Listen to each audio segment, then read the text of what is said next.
सभी को समान कायदा नियम अनुशासन पालन करवाकर सत्य पथ पर लाएगा।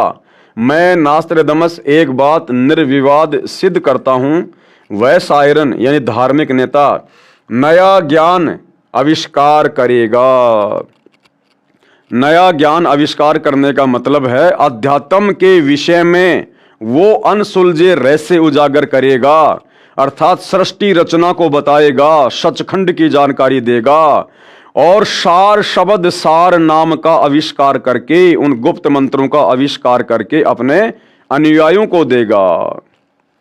वह सत्य मार्गदर्शन करवाने वाला तारणहार एशिया खंड में जिस देश के नाम महासागर यानी हिंद महासागर है, उसी नाम वाले हिंदुस्तान देश में जन्म लेगा। वह ना ही तो क्रिश्चियन होगा, ना मुसलमान, ना ज्यू होगा, वह निसंदेह हिंदू होगा। यानी एक एक शब्द नास्त्रदमस जी का सतगुरु रामपाल जी पर खरा खरा उतर रहा है। अन्य भूतपूर्व धार्मिक नेताओं से महत्तर बुद्धिमान होगा और अंजी के होगा। नास्त्रदमस भविष्यवाणी के शतक 6 श्लोक 17 में महत्वपूर्ण संकेत संदेश बता रहा है।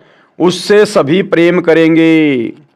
सतगुरु सुंदर रूप अपारा, सतगुरु तीन लोक से न्यारा, उसे सभी प्रेम करेंगे। अब भाइयों और बहनों, सतगुरु रामपाल जी की शरण में आने से पहले आप और हम भी इसी सांसारिकता के झूठे रंग में रंगे हुए थे। पहले हमें अपने माता पिता अच्छे लगते थे, शादी होने के बाद हमें अपनी स्त्रियां अच्छी लगने लगी, स्त्रियों से बच्चे उत्पन्न होने के बाद हमें बच्चे अच्छे लगने लगे, बच्चों के बच्चे होने के बाद फिर वो पोते पोतियां हमें अच्छे लगने लगे। लेकिन अब सतगुरु रामपाल जी के ज्ञान से परिचित होने के बाद हम परिवार में रहते हैं, सभी का आदर सम्मान करते हैं, अपनी जिम्मेदारियां निभाते हैं, सबसे प्यार प्रेम से रहते हैं। लेकिन हम भक्तों का जो विशेष प्यार है, प्रेम है, लगाव है, वो केवल हमें अपने गुरुदेव भगवान से है। क्यों? क्योंकि उन्होंने हमारी आत्मा को जगा दिया, जो आत्मा अज्ञान में सोई हुई थी। उन्होंने हमें मोक्ष मुक्ति का मार्ग दिखा दिया, अन्यथा हम लख 84 योनियों में गधे कुत्ते सूअर बनकर यहीं भटकते रहते, भरमते रहते। ये परिवार आज है, यदि भक्ति ना मिलती तो कल ये परिवार भी हमसे बिछुड़ता और हम भी लख 84 योनियों में और फिर नरक में कष्ट भोगते। इसलिए इन तमाम बातों पर विचार करके हमारी जो श्रद्धा है वो सतगुरु रामपाल जी के प्रति विशेष है, अटूट है। उसका बोलबाला रहेगा, उसका भय भी रहेगा। भाई भगत को तत्व ज्ञान हो जाएगा कि यदि मर्यादा तोड़ दी, भक्ति को हल्के में ले लिया, गुरु के प्रति मन में कोई दोष आ गया तो भैया मर्यादा टूटेगी, फिर लख 84 में जाएगा, मोक्ष नहीं हो पाएगा। और मोक्ष नहीं हुआ तो फिर क्या होगा? नरक में जाएगा, जीवन बर्बाद हो जाएगा, युगों युग बीत जाएंगे, ना जाने परमात्मा फिर कब संभालेगा।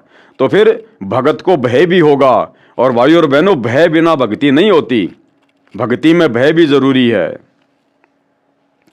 कोई भी अपकृत्य करना नहीं सोचेगा, यानी कोई भी दुष्कर्म नहीं करेगा, फिर भगत उसका नाम व कीर्ति त्रिखंड में गूंजेगी, तीनों लोकों में गूंजेगी, अर्थात आसमानों के पार उसकी महिमा का बोलबाला होगा। अब तक अज्ञान निंद्रा में गाड़े सोए हुए समाज को तत्व ज्ञान की रोशनी से जगाएगा।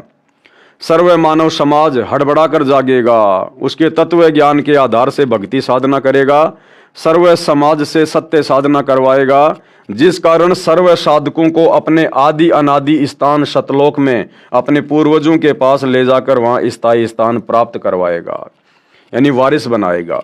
इस क्रूर भूमि काल लोक से मुक्त करवाएगा, ये शब्द बोल उठेगा।